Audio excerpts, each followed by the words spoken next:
ভাবে বিএনপি সাধারণ মানুষের পাশে দাঁড়িয়েছে, দেশকে আগলে রাখার চেষ্টা করেছে, নিশ্চিত করার চেষ্টা করেছে জননিরাপত্তা এবং রাষ্ট্রের স্থিতিশীলতা।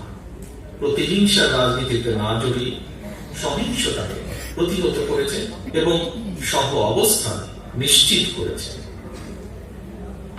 প্রিয় উপস্থিতিবৃন্দ, ফ্যাসিবাদের দোষকদের ঠেকাতে পুজোর সময় বিএনপির নেতাকর্মীরা মন্দির ও উপাসনালয় পাহারা দিয়ে হিন্দু, খ্রিস্টান, বৌদ্ধ সহ সকল মানুষের সুরক্ষায় পাশে দাঁড়িয়েছে।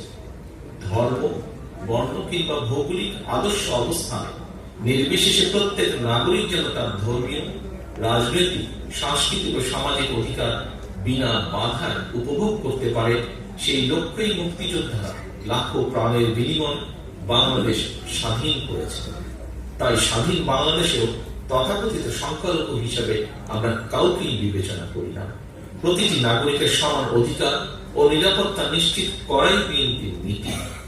এই বাংলাদেশী জাতীয়তাবাদের আদর্শই বিএনপির রাজনীতি।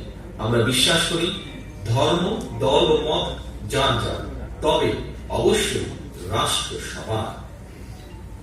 সম্মানিত অতিথিবৃন্দ, আজ আমরা 31 দফা দেশকে আগলে রাখার চেষ্টা করেছে, নিশ্চিত করার চেষ্টা করেছে জননিরাপত্তা এবং রাষ্ট্রের স্থিতিশীলতা। প্রতিহিংসার রাজনীতিতে না জড়িয়ে সহিংসতাকে প্রতিহত করেছে এবং সহ অবস্থান নিশ্চিত করেছে।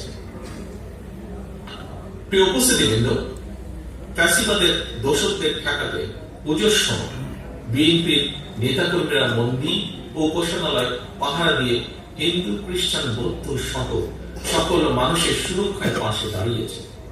ধর্ম, বর্ণ কিংবা ভৌগোলিক আদর্শ অবস্থানে নির্বিশেষে প্রত্যেক নাগরিক যেন তার ধর্মীয়, রাজনৈতিক, সাংস্কৃতিক ও সামাজিক অধিকার বিনা বাধায় উপভোগ করতে পারে, সেই লক্ষ্যেই মুক্তিযোদ্ধারা লাখো প্রাণের বিনিময় বাংলাদেশ স্বাধীন করেছে।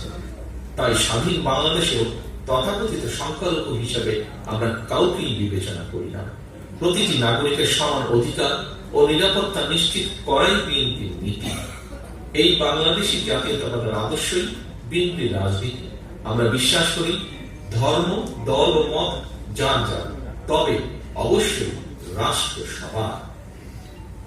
সম্মানিত অতিথিবৃন্দ,